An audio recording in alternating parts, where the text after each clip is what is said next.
Join me for a movement and stretch break geared towards the lower body. We'll start with 4 dynamic movements to warm that lower body up and finish up with 2 static stretches. And we will actually utilize a chair today, so if you do not have a chair, go ahead, grab one, have a seat, and let's get started. The first movement we're going to do, simple movement, some alternating heel and toe raises. So from that seated position, feet are about hip width apart, feet are flat on the floor. You're just going to alternate between raising your heels up and then raising the balls of your feet up. Heels come up, balls of the feet come up. And you're just staying there for about the next 30 seconds or so. Okay, each movement and stretch today will be done for about 30 seconds. It's gonna go by quick, at least I think it will. It always does for me. So a few more of these heel and toe raises. Getting a little bit of movement through the ankle joint here, waking up those calf muscles, the bottom of the lower leg. Almost there with this one.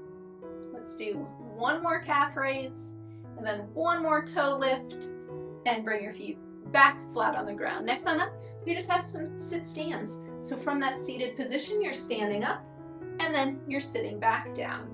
Okay, feet can still be about hip width apart, or if you're more comfortable, feel free to widen your stance a little bit. You can also adjust the ankle of your toes, stand however's comfortable for you, and just alternate between standing up and controlling yourself back down into your chair. Okay, so don't just plop back down. Control yourself back into that seated position. Let's do 3 more. Last one right here, and you can go ahead and stay standing. Next up, we're going to do a hip opener. It's called Open the Gate. So you're going to shift your weight into your right leg, okay? What you're going to do is raise that left knee in front of you, then open that left knee to the side, bring that knee back in front, and set your foot down. So lift the knee, open the knee, close, and lower. We'll stay on the same side, and then I will let you know when it's time to switch. And please feel free to hold on to something stable for balance support. I am challenging my balance, but you do not have to. You can hold on to a stable chair, a table, a desk, a wall. Let's do one more on this side. And let's switch sides. So shift your weight into the left leg, and this time that right knee is coming up, out to the side, back forward, and down. So again, think of it, we're opening the gate, we're closing the gate, and then setting that foot down to kind of reset in between each repetition. It's a good one for not only waking up the hip, but great for that hip mobility as well. Moving it in different ranges of motion here. Let's do one more on this side. Set that foot down, give those legs a shake. All right, take a staggered stance. Let's have the left leg in front of the right. Legs are relatively straight. It's fine to have a soft bend. All you're gonna do is hinge from the hips. Okay, glide your palms down the front of that front leg, and then stand back up. Try to maintain a flat back, but we're just doing staggered leg hinges. Hinge from the hips, keeping that flat back, and just reach your fingertips down as far as your body allows, whether that's to knee height, shin height. Maybe some of you are, going down to your ankle or your foot. But waking up, especially that back side of that front leg. Let's do 2 more. Last one. And switch sides. So bring the right leg in front of the left. Okay, take that staggered stance. Hinge from the hips. Fingertips come down to wherever you feel comfortable, whether that's knee, shin, ankle, foot, same options. But as you can see, I have that staggered stance, one leg in front of the other. And I'm trying my best to maintain that flat back to ensure that I'm hinging from my hips and not from my low back. That's one of the key elements when it comes to hinging. Let's go ahead and do one more. Stand on up and give those legs a quick shake. All right, go ahead, bring that left heel out in front of you, toes facing up. You're gonna bend that right knee because that's where a majority of your weight is, in that right leg. You're gonna hinge from the hips, and you can either reach your fingertips down towards those left toes or just rest your hand on that right thigh. Okay, whatever option works best for you, but hopefully you're feeling this in the back of that left thigh and that left hamstring.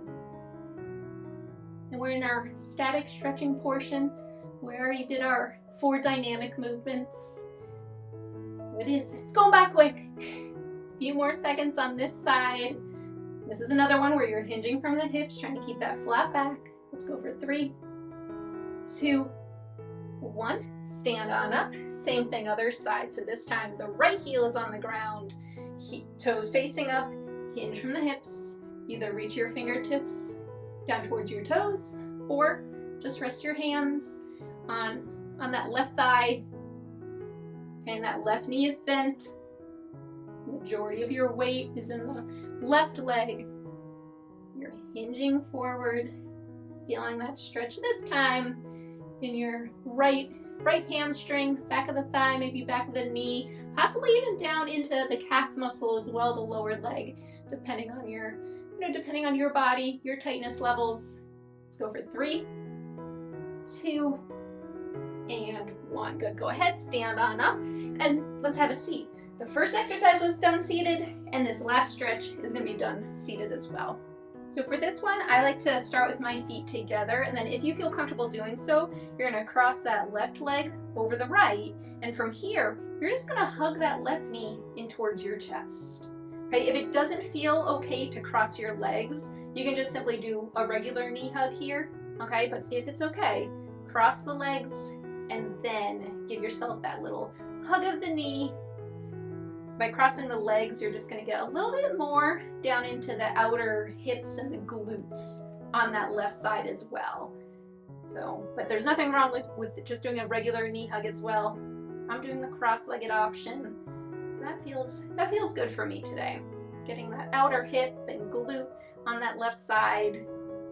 A few more seconds, and you're just grabbing either below the knee on the shin or maybe behind the thigh if that's more comfortable. Let's go for 3, 2, and 1. Release the stretch on that side. Same thing, other side. So if it feels comfortable, cross your legs, and then give yourself a little hug that knee in. And I should have mentioned on the other side, but make sure you're keeping that torso nice and upright.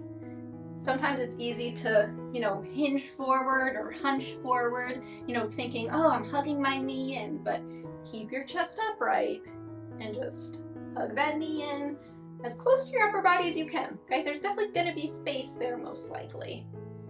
So last few seconds on this side, either doing the cross-legged option or just the regular knee hug. Either one is going to be beneficial.